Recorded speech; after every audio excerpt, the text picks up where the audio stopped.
The CCTV footage is 43 seconds long. My husband enters the hotel lobby at 11:47 p.m.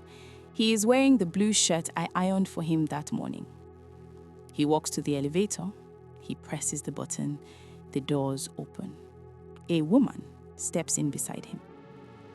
The doors close. 6 hours later, his body was found in his car on the Abuja-Kefi Expressway.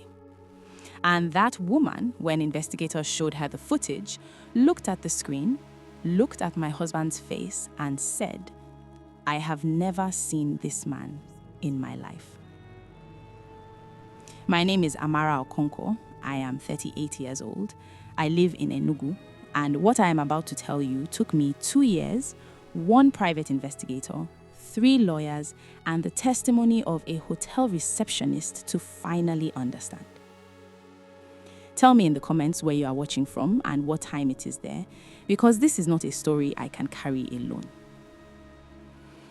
Chukwudi left for Abuja on a Sunday. He was not supposed to stay long. A procurement meeting at a ministry office on Monday morning, a site visit in the afternoon, back home by Tuesday evening. He had done this trip 8-9 times in the years since his construction company started winning federal contracts. Abuja was not unfamiliar territory. He knew the roads, knew the hotels, knew how to navigate a city that runs on who you know and when you call. I ironed his blue shirt Sunday morning while he ate breakfast. He watched me from the kitchen table in that quiet, unhurried way he had, the way of a man who is comfortable in his own house, comfortable in his own life. We had been married 11 years. We had 2 sons. We had built something real and specific and ours, the way couples do when they survive enough hard years together to come out the other side still choosing each other. He kissed me at the gate. He said, "I'll call you when I land." He called at 4:47 p.m., landed safely, hotel checked in, meeting confirmed for 9 a.m. We spoke again at 9:15 p.m. He sounded tired but satisfied. The ministry contact had called ahead of the meeting. Things looked promising for the contract renewal. He said he would sleep early. I said good night. I went to bed at 11 p.m. At 11:47 p.m., 47 minutes after I fell asleep, my husband walked into the lobby of the Abuja Continental Hotel and entered an elevator with a woman I did not know. At 5:52 a.m. on Monday, a truck driver on the Abuja-Kefi Expressway called the police after noticing a silver Toyota Camry parked on the hard shoulder with the engine still running and the driver slumped against the wheel. The officers who arrived confirmed the driver was dead. My phone rang at 7:14 a.m. The cause of death, as stated in the initial post-mortem, was cardiac arrest. Chukwudi was 43 years old. He had mild hypertension, managed, monitored, never considered serious by any of the 3 doctors who had assessed him in the past 2 years. He exercised. He did not smoke. He drank at social occasions only. There was no history of heart disease in his family. The doctor who reviewed the report told me that sometimes a healthy person's heart simply stops, that it is rare but not impossible, that grief has a way of searching for explanations where there may be none. I thanked him. I went home. I sat in our bedroom with his clothes still in the wardrobe and his reading glasses still on the nightstand, and I did not believe a single word of what I had been told. Not because I am the kind of woman who refuses to accept grief, but because I am the kind of woman who asks questions. And the first question I asked, when I was finally calm enough to ask it, was this: why was my husband on the Abuja-Kefi Expressway at 5 a.m.? His meeting was in the city. His hotel was in the city. The Kefi Expressway goes northeast, away from the ministry, away from the site he was supposed to visit, away from every location connected to any reason he had for being in Abuja. Where had he been going at 5 a.m.? Or where had he been coming from? I asked the detective assigned to my case. He said the vehicle's movement could not be fully reconstructed. He said people sometimes drive when they cannot sleep. He said without evidence of foul play, the matter would likely be closed as natural causes. I asked if there were cameras at the hotel. He paused. He said he would check. 3 weeks later, he had not called back.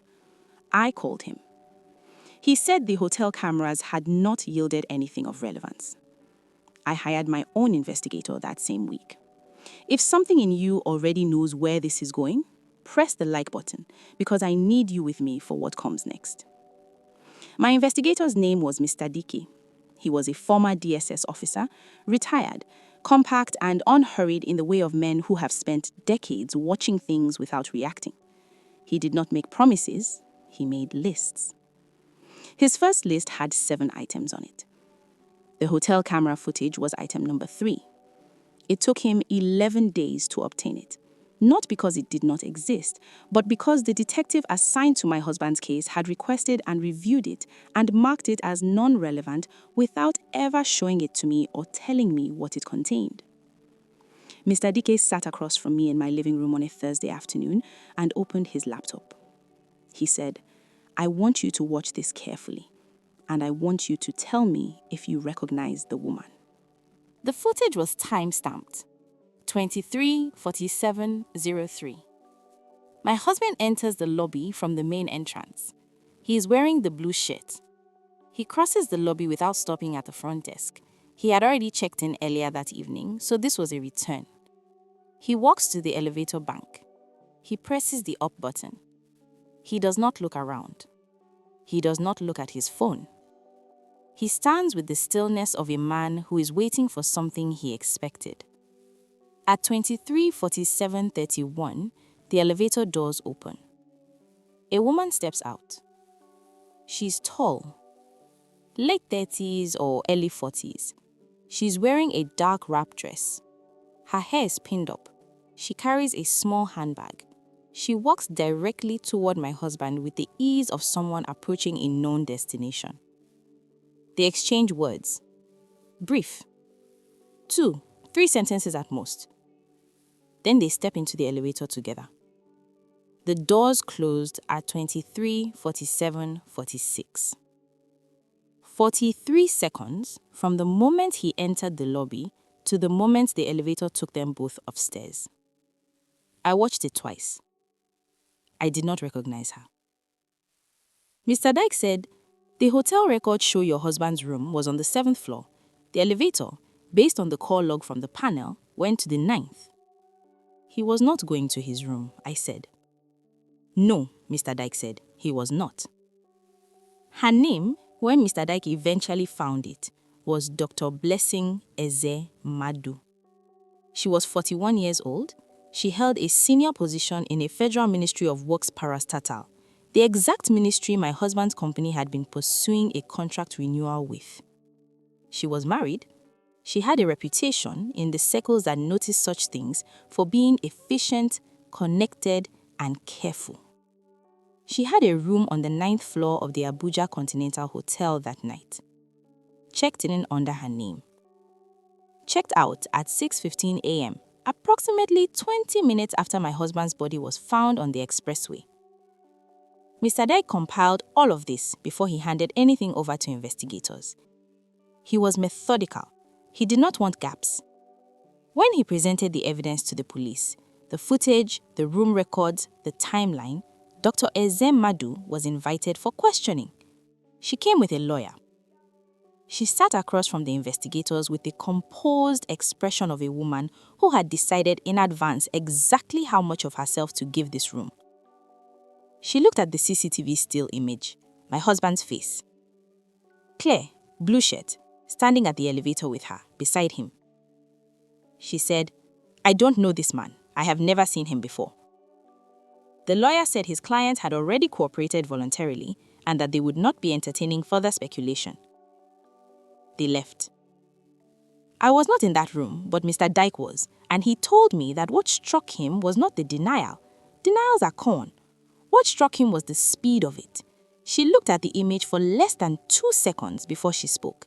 A person who genuinely does not recognize someone studies the image.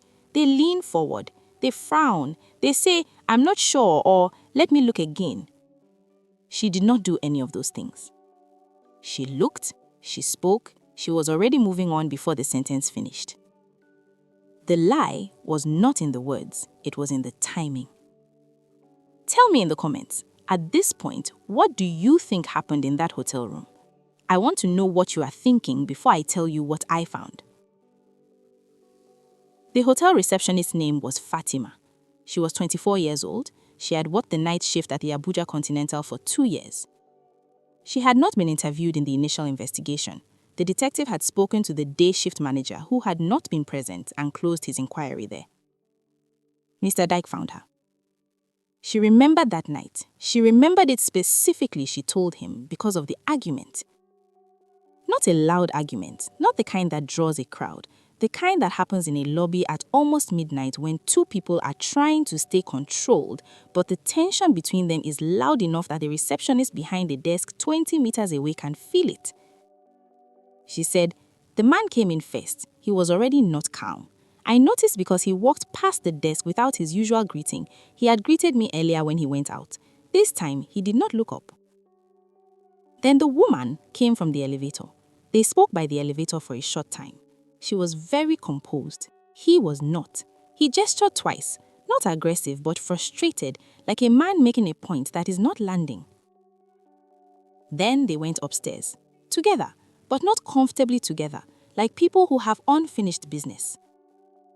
Fatima said she saw the woman leave alone at approximately 5 a.m. She was carrying her bag and a small overnight case. She did not stop at the desk. She went straight out the main entrance. She did not see my husband again. Mr. Dyke asked Fatima one more question. In your 2 years on that shift, had you seen that woman in the hotel before? Fatima thought for a moment. Yes, she said, 2 or 3 times, always checked in, always stayed one night, always left early. And the man, my client's husband? No, she said, that was the first time I had seen her and him together. First time. Whatever had been between them, whatever meeting, whatever arrangement, whatever relationship, was not old. It was new enough that a receptionist who remembered faces had not seen them together before. New enough that my husband had been frustrated that night. New enough that he left that room before 5 a.m. and drove toward a highway that led nowhere he was supposed to be. Part 6. What the toxicology found. Mr. Dyke requested a second post-mortem. As the widow, I had the right. It took 3 weeks to authorize. It took another 2 weeks to complete. The first post-mortem had tested for standard causes of cardiac arrest, standard substances. The panel that reviews these cases in Abuja operates under significant volume pressure, hundreds of cases, limited time, findings that are often directional rather than exhaustive. The second post-mortem was conducted privately by a forensic pathologist in Lagos with a broader toxicological screen. It found traces of a substance, not a dramatic poison, not something from a crime film, a compound used in certain cardiac medications, a beta blocker analog, at a concentration that, in a person already managing hypertension, could interact catastrophically with the existing medication already in his system. Alone, the compound might cause dizziness, fatigue, disorientation. Combined with his prescribed medication, in the concentration found in his bloodstream, the pathologist's report stated, carefully, in the measured language of professionals who understand what their words mean in a court, that the cardiac event that killed my husband was consistent with the presence of this substance and unlikely to have occurred spontaneously in a man of his health profile without it. Consistent with, unlikely to have occurred spontaneously. The language of a report that cannot say he was poisoned, but is saying it anyway, in every word that surrounds the words it cannot use. My husband did not die of a heart attack. My husband was killed. And the last person to see him alive was a woman who looked at his face on a screen and said she had never seen him in her life. If this story broke something open in you, press the like button. Not for me, for Chukudi. For the blue shirt I ironed that Sunday morning without knowing it was the last thing I would ever do for him. Subscribe to Femmz Stories. Because what came next, the arrest, the ministry, the contract, the thing my husband had actually found out, that story is coming, and you need to be here when it does. What I know now. Dr. Blessing Ezemadu was arrested 14 months after my husband's death. The case against her was built slowly. The toxicology report, Fatima's testimony, phone records that placed Dr. Ezemadu in contact with my husband twice in the 10 days before he died. Contacts she had not disclosed, contacts that contradicted her claim of never having met him. A procurement file that showed my husband's company had submitted a formal complaint to the ministry the week before his Abuja trip. A complaint that named a specific official who had demanded a percentage of the contract value in exchange for renewal approval. That official was not Dr. Ezemadu, but the trail from that official led eventually to someone who led eventually to her. My husband had gone to Abuja to confront the situation directly. He believed, with the particular optimism of a man who had built something honest and expected honesty in return, that sitting across someone and speaking plainly could resolve what documents and processes had failed to resolve. He did not understand what he was walking into. He was dead within hours of that elevator. At trial, the prosecution argued premeditation. The defense argued coincidence. The substance was in her possession, that much forensics established. How it entered his body, in what context, through what means, that was the question the court had to answer. The jury took 4 days. Guilty. Not of first-degree murder, the charge that held was culpable homicide, the Nigerian legal distinction that accounts for intent that cannot be proven beyond the final shadow of a doubt, but can be proven beyond every reasonable one. She received 15 years. I sat in that courtroom with my 2 sons beside me, 14 and 11 years old enough to understand most of what was happening, young enough that I was still deciding how much of the rest to explain. And I listened to the verdict, and I felt something I did not expect. Not relief, not triumph, something quieter than that. The particular stillness of a thing that has been unresolved for a long time, finally coming to rest. Chukwudi wanted a contract. He wanted to build things. He wanted to provide for his sons and grow the company and come home to Enugu by Tuesday evening with good news. He was not a complicated man.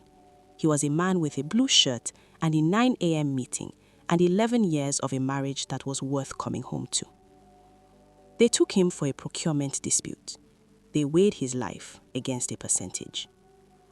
My sons ask me sometimes how I kept going. The honest answer is that I did not always know I was keeping going. Some mornings I simply got up because they needed breakfast. Some weeks I simply kept asking questions because stopping felt like losing him twice. But Fatima remembered. Mr. Dike kept his list. The pathologist in Lagos ran the full screen. And a woman who looked at my husband's face for less than 2 seconds and said she had never seen him. That hesitation, that speed, that 2 seconds became the thread that unraveled everything she had built to protect herself. She had 43 seconds of camera footage working against her, and a widow who refused to accept the word cardiac. To every person watching this, if something does not feel right, it is not right. Ask the next question and the one after that. Keep asking until the silence breaks. My name is Amara Okonkwo. My husband wore a blue shirt the last morning I saw him. I ironed it, and I made sure it mattered. If this story moved you, press the like button for every wife who kept asking questions when the world told her to stop. Subscribe to Femmz Stories because the truth always costs someone something, and the stories on your screen right now are waiting. I read every comment, with love and everything it costs. Amara. 2 more stories are waiting for you on screen right now. Subscribe, and you already know, this narrator will never stop until the truth comes.